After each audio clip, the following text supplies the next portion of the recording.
আসসালামু আলাইকুম ওয়া রাহমাতুল্লাহি ওয়া বারাকাতুহু। সম্মানিত প্রিয় উপস্থিতবৃন্দ, আজকে আলোচনা করব সপ্তম রোজার দোয়া। 7 নাম্বার রোজার দিন যে দোয়া পাঠ করতে হয়, যে দোয়া বিভিন্ন উলামায়ে কেরামের মাধ্যমে প্রমাণিত, সেই দোয়াটা আজকে আপনাদের সাথে শেয়ার করব। যে দোয়া পাঠ করলে আল্লাহ সুবহানাহু ওয়া তাআলা আপনাকে সকল ধরনের গুনাহ থেকে হেফাজত করবেন। আর আল্লাহ যখন আপনাকে ভালোবাসবেন, পছন্দ করবেন, তখনই কিন্তু আল্লাহ পাক আপনাকে বিভিন্ন ধরনের বিপদ আপদ থেকে রক্ষা করবেন। সম্মানিত প্রিয় দিনী ভাই ও বন্ধুরা, এমনই দোয়া আজকে এই ভিডিওতে শেয়ার করব। আলোচনা বুঝতে সাথেই থাকবেন। যারা এখনও চ্যানেলটি সাবস্ক্রাইব করেননি, সাবস্ক্রাইব করতে ভুলবেন না।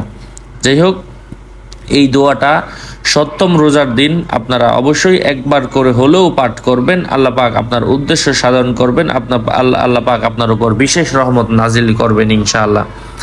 আমি সেই দোয়াটা বলে দিচ্ছি। আল্লাহ আল ইয়াউমুস সাবি'উ আল্লাহুম্মা আইন্নি ফীহি আলা সিয়ামিহি ওয়া কিয়ামিহি ওয়া জান্নিবনি ফীহি মিন হাফাওয়াতিহি ওয়া আসামিহি ওয়ারযুকনি ফীহি যিকরাক বিদাওয়ামিহি বিতাওফীকিকা ইয়া হাদিয়াল মুদিল্লিন। আমি ভেঙ্গে ভেঙ্গে আবারও বলছি, যারা পড়তে না পারেন তাদের জন্য।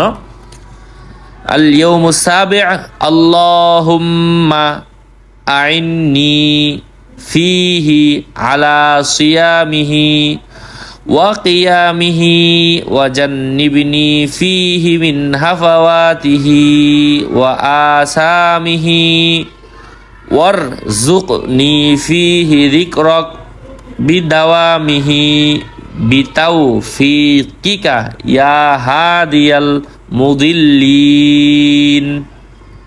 অর্থ: হে আল্লাহ, এই দিনে আমাকে অন্যায় কাজ ও সব গুনাহ থেকে রক্ষা করো।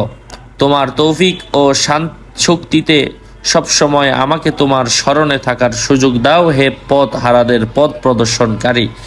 আল্লাহ পাক আমাদেরকে প্রত্যেকটা রোজার দোয়াগুলা পড়ার তৌফিক দান করেন। ঠিক একই নিয়মে 1 থেকে 30তম রোজার 30টা বিশেষ দোয়া আসবে।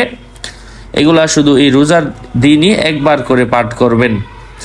এমনভাবে প্রত্যেকটা দোয়া পেতে সাথে থাকবেন। যারা আজকে ভিডিওটা দেখলেন, আগের দোয়াগুলা পড়েন নাই, আমাদের চ্যানেলে দেওয়া আছে, পড়বেন ইনশাআল্লাহ।